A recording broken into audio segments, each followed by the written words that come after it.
Hello friends, welcome back to my YouTube channel Delhi को vlog. कैसे हो आप लोग? उम्मीद है सब अच्छे होंगे, सब बढ़िया होंगे और जो अपनी प्रिपरेशन है वो भी अच्छे से कर रहे होंगे, ऐसा मैं उम्मीद करता हूँ। जो आपका सबसे इम्पोर्टेंट एग्ज़ाम आने वाला है अभी फ़िलहाल, वो है आपका आरपीएफ सब इंस्पेक्टर का। ठीक है, जिसकी टेंटेटिव जो डेट है, टेंटेटिव क्या फाइनल डेट है, वो आ चुकी है। आपका दिसंबर में एग्ज़ाम होगा। 2 तारीख से 5 तारीख के बीच में 4 दिन आपका एग्ज़ाम है वो चलने वाला।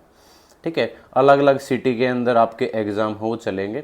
उसके तकरीबन 15 लाख जो फॉर्म है वो भरे जा चुके हैं, मतलब भरे गए थे 15 लाख फॉर्म। ठीक है, और जो पोस्ट हैं, वैकेंसी हैं, वो हैं आपकी 452 वैकेंसी। ठीक है, तो आप कंपटीशन है वो देख रहे होगे। मैं हर बार हर वीडियो के अंदर बोलता हूँ कि ये जो मौका है ना, ये आपके पास ये प्रीसियस है। ये जो आपके पास टाइम है, ये सबसे ज़्यादा किफ़ायती टाइम है। ठीक है, अगर इस मौके को, इस चांस को अगर आप जाने दोगे ना, फिर आप ये मान लो कि आप 15 लाख की भीड़ में खड़े हो, तो नेक्स्ट टाइम आप 20 लाख की भीड़ में होगे, फिर आप 25 लाख की भीड़ में होगे।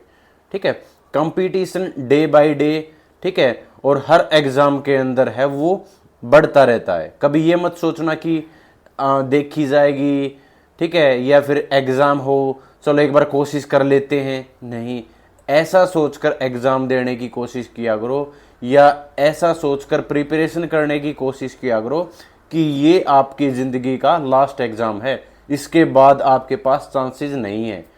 कई बच्चे ऐसे होते हैं जिनकी उम्र 20 साल है, 21 साल है, वो ये सोचते हैं हमारे पास सर 2-3 साल और हैं, अभी तो और भी चांसेस मिलेंगे। नहीं मिलते भाई। ये जो पिछली वैकेंसी आई थी ना, वो 4 साल पहले आई थी वैकेंसी। ठीक है, उनकी 4 साल की सर्विस हो चुकी है जो पहले लगे थे, और जो 2 नंबर से 3 नंबर से रह गए थे वो अभी भी तैयारी कर रहे हैं। तो इस चीज़ को भूल जाओ।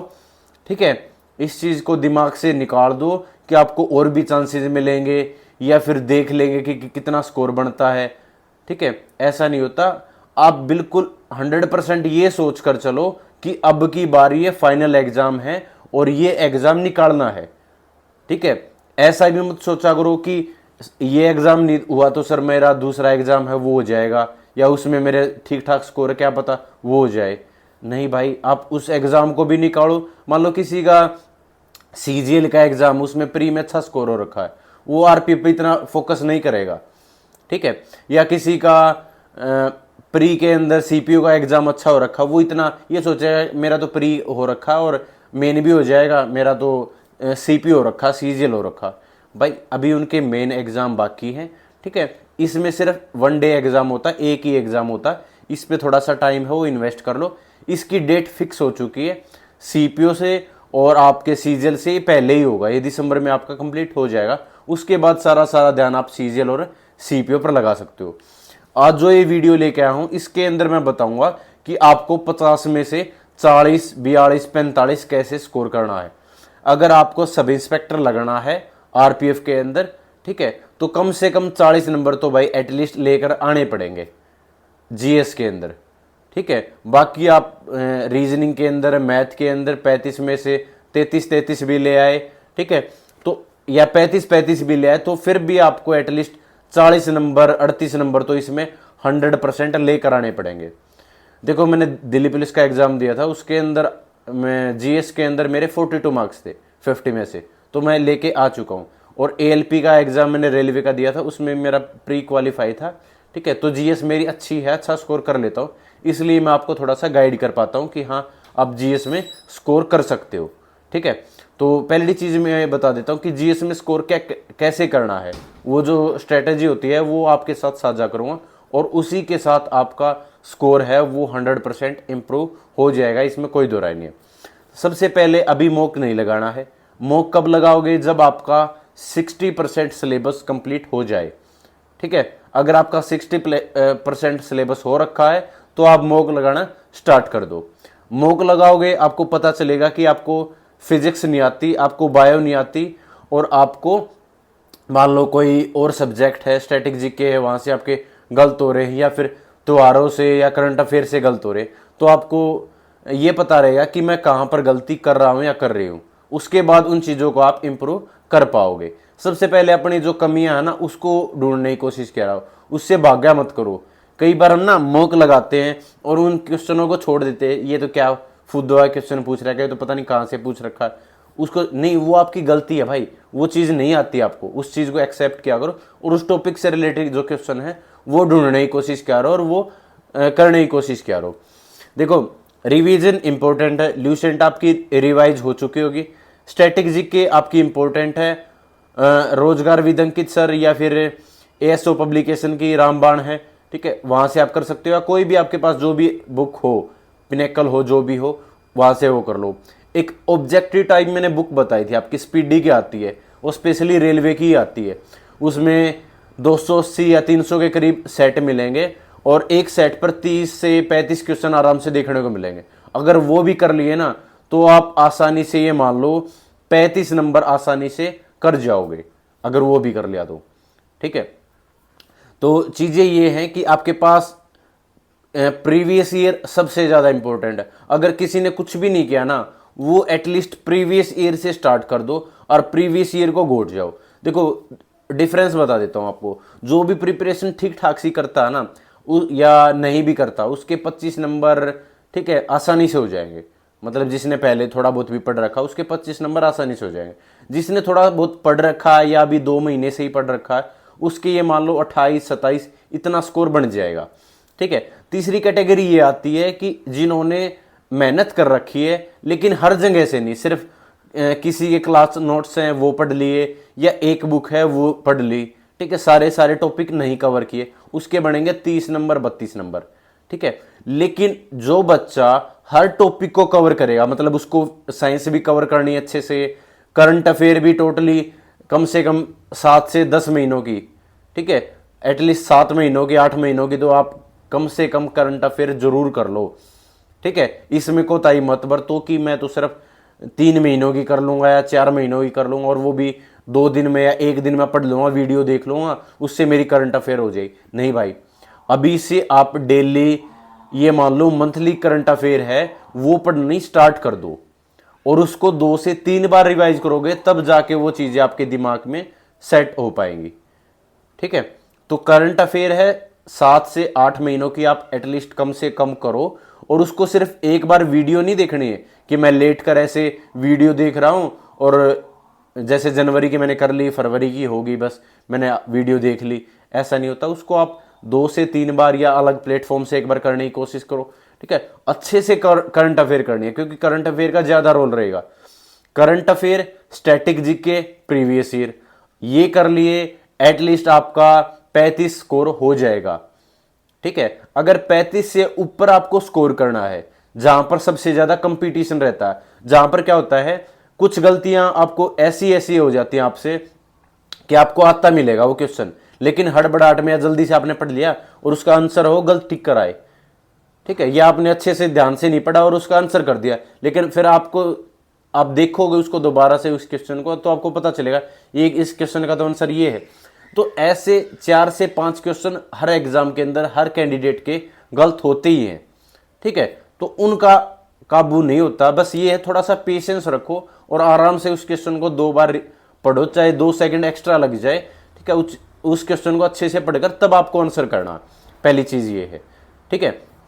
दूसरी चीज है कि मान लो कई बार हम ना टॉपिक सारे कवर ही नहीं करते, कि मान लो जैसे मेलों से रिलेटेड है, ठीक है, जनसंख्या से रिलेटेड है, या कोई त्योहार हैं, या कोई जैसे शास्त्रीय नृत्य है, या फिर कहीं का पर्व है, त्योहार है, ठीक है। इस तरीके से बहुत सारे ऐसे क्वेश्चन देखने को मिलते हैं जहां पर हम तुक्का मारने की सोचते हैं कि ये तो नाम ऐसा लग रहा है, ये तो साउथ ईस्ट में होगा या फिर नॉर्थ में होगा या फिर इस तरीके से साउथ में होगा। ऐसा तुक्का नहीं लगाना है, आप पहले से ही पढ़ लो। मैंने एक वीडियो डाल भी रखी है, जो इंपॉर्टेंट टॉपिक्स है उनको एटलीस्ट जरूर करो, बार बार रिवाइज करो, जितने भी आपके त्योहार हैं, पर्व हैं, ठीक है, और आपके नोबेल प्राइज से रिलेटेड, जनसंख्या से रिलेटेड, जनजातियों से रिलेटेड क्वेश्चंस हैं, मंदिरों से रिलेटेड क्वेश्चन है, कहाँ पर कौन सा मंदिर है, किसने बनवाया था, ठीक है। तो ऐसे मेन टॉपिक हैं, ठीक है, अनुच्छेद हैं, आपके आर्टिकल्स हैं, इंपॉर्टेंट जितने भी शक्तियाँ दी गई हैं, राष्ट्रपति को शक्तियाँ हैं, ठीक है, उच्चतम न्यायालय है, उनसे रिलेटेड शक्तियाँ। तो ऐसे इंपॉर्टेंट जो क्वेश्चन हैं वो तो 100% एटलीस्ट आपको करने ही पड़ेंगे। उनमें से ही क्वेश्चन आता बार बार, ठीक है, कोई कहीं बाहर से क्वेश्चन नहीं आता कि आप देखोगे कि ये तो पता नहीं कहाँ से आ गया। वो अगर आपने पढ़ रखा होगा, जिसने पढ़ रखा उसको पता है कि वो कहाँ से आया है, ठीक है। जिसने सिर्फ एक बुक फॉलो कर रखी है, एक टीचर फॉलो कर रखा है, उसको ये रहेगा ये तो पता नहीं कहाँ से क्वेश्चन पूछ लिए, अब तो अजीब से ही क्वेश्चन पूछ रखे, ठीक है। वो अजीब से नहीं होते, वो आपको नहीं आते, बस इतना ही फर्क होता है। तो सबसे पहले जो भी आपके पास नोट्स हैं उसको आप रिवाइज करो, ठीक है। ये नहीं कहता मैं अब, क्योंकि अभी टाइम लिमिटेड है आपके पास, 1.5 महीना है आपके पास, तो आपको मैं ये भी नहीं कह सकता कि अब बेसिक से स्टार्ट करना है या शुरुआत से आप कोई नई बुक परचेज करके स्टार्ट नहीं। आपके पास जो भी नोट्स हों, जो भी आपने पढ़ रखा हो, एक तो वो तो रिवाइज करना ही करना है। करंट अफेयर प्रीवियस ईयर के लिए आप किरण की लगा लो, ठीक है, या फिर पिनेकल, कोई भी हो आपकी, प्रीवियस ईयर सबसे ज्यादा इंपॉर्टेंट है। मेरे से लिखवा कर ले लो, प्रीवियस ईयर से 60% आपका जो सिलेबस है वो हो जाएगा, ठीक है। तो 60% सिलेबस के लिए आप प्रीवियस ईयर तो एटलीस्ट लगा लो। 10% में आपका ये मान लो करंट अफेयर है वो हो जाएगा। 70% तो एटलीस्ट आपका ये स्कोर हो गया। कुछ क्वेश्चन होते हैं भाई जो नहीं आते किसी को, क्योंकि अगर मान लो सारे क्वेश्चन ऐसे डाल दिए तो 50 में से 50 स्कोर ही ना कर जाएगा बच्चा। 50 में से 50 किसी का भी स्कोर नहीं आता। 45 प्लस भी बहुत एक होगा कोई, ठीक है, 1000 में से, ठीक है, या लाखों में से एक होगा कोई जो 45 प्लस कर जाए। 45 प्लस भी नहीं आता। जो जिनका सिलेक्शन होता है ना वो 40 तो एटलीस्ट लेता भाई, 40 41 भी यार इतना तो लेना पड़ेगा, ठीक है। क्योंकि यार मान लो रीजनिंग में भी एक आधा क्वेश्चन गलत हो जाता है, मैथ में भी एक दो क्वेश्चन गलत हो जाता ना चाहते हुए भी, ठीक है। तो इन सारी पॉसिबिलिटी को ध्यान में रखते हुए आप एटलीस्ट कोशिश करो कि 40 तो एटलीस्ट स्कोर कर पाओ।